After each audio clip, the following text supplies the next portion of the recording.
Air India विमान हादसा, 270 लोगों के मौत के जिम्मेदार कौन?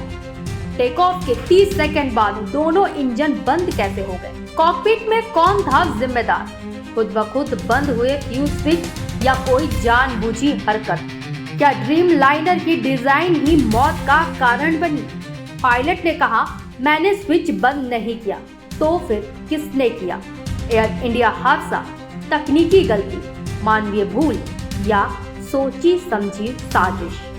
क्या जानबूझकर गिराया गया विमान AI-171? रिपोर्ट आई पर जवाब नहीं। आखिर सच कब आएगा सामने? 270 मौतें और अब तक कोई दोषी नहीं। फ्यूल स्विच गलती से बंद नहीं हो सकता। क्या पायलट फ्रेम किया जा रहा है? नमस्कार, निशानेबाज में आप सभी का स्वागत है। मैं हूं आपके साथ सिमरन मिश्रा।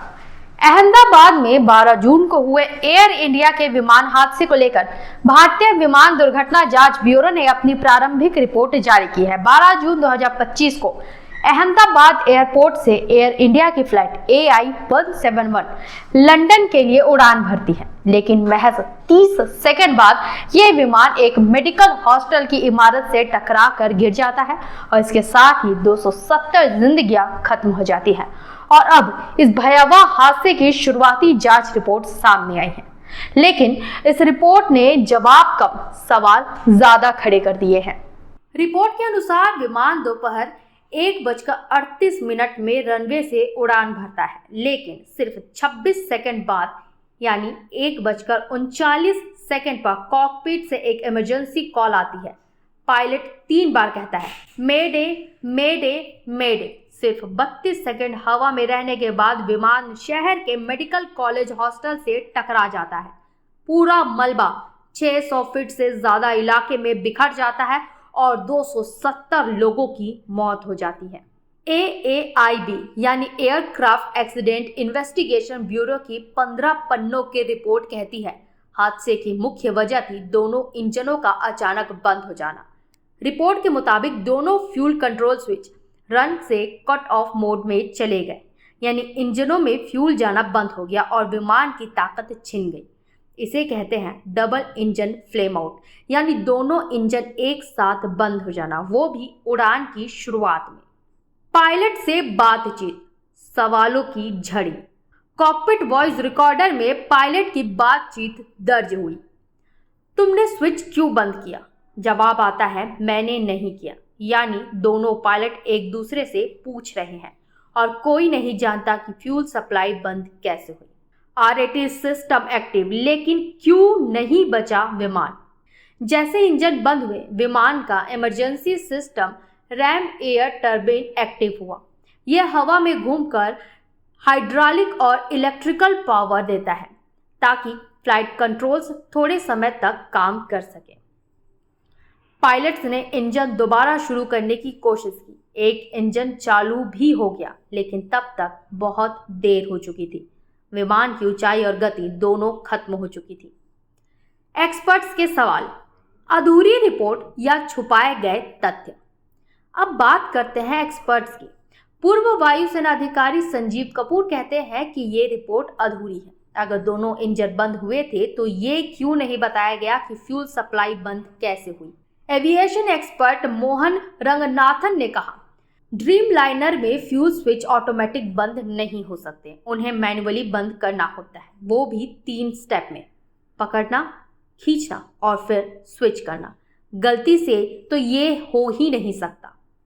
तो सवाल यही है कि क्या ये मैनुअल गलती थी या तकनीकी खामी या फिर कुछ और?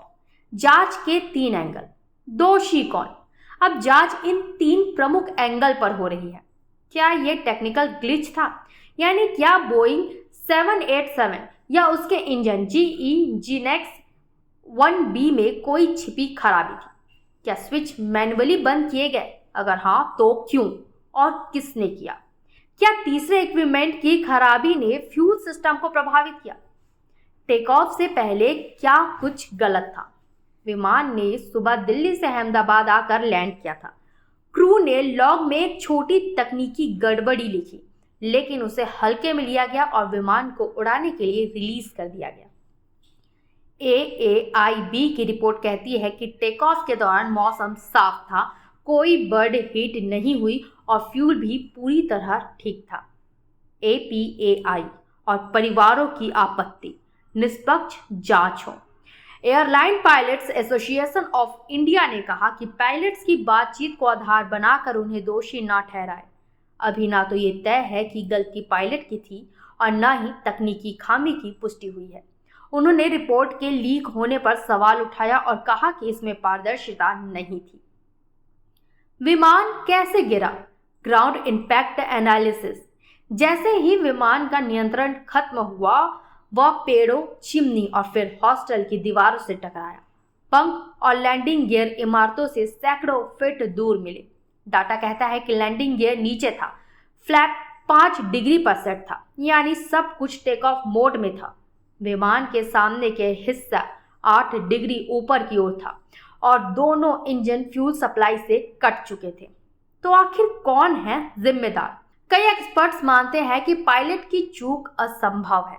स्विच अपने आप नहीं मूव हो सकते और अगर कोई तकनीकी खामी थी तो बोइंग और GE को जांच के घेरे में आना ही चाहिए। लेकिन AAIB की रिपोर्ट अब तक किसी भी संस्थान या व्यक्ति पर सीधा आरोप नहीं लगाती। सरकार और बोइंग की प्रतिक्रिया। नागरिक उड्डयन मंत्री राम मोहन नायडू ने कहा, यह एक प्रारंभिक रिपोर्ट है, सभी अंतर्राष्ट्रीय मानकों का पालन किया गया है। फाइनल रिपोर्ट तक किसी निष्कर्ष पर नहीं पहुंचा जा सकता। बोइंग ने बयान में कहा कि हम इस हादसे से दुखी हैं और जांच में पूरा सहयोग दे रहे हैं। अभी कई सवाल बाकी हैं, तो दोस्तों सवाल अब भी कायम है। क्या तकनीकी ने धोखा दिया या किसी ने गलती की, या सिस्टम में कुछ ऐसा है जिसे हम समझ नहीं पाए?